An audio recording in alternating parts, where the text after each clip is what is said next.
Many living things surround us, but they are being ignored. Yes, they are animals, but they are physically and emotionally abused.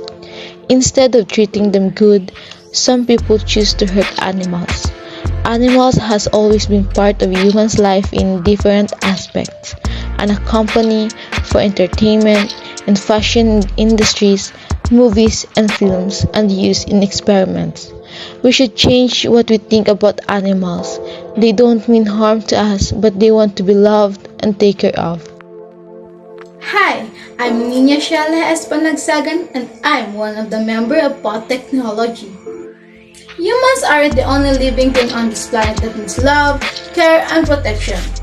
And just like as humans, animals deserve to be treated well and fair.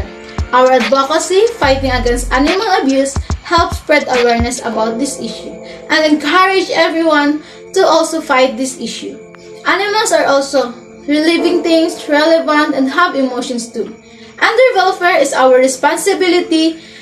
So, visit our website to know more and join us towards achieving the goal of animal cruelty-free society.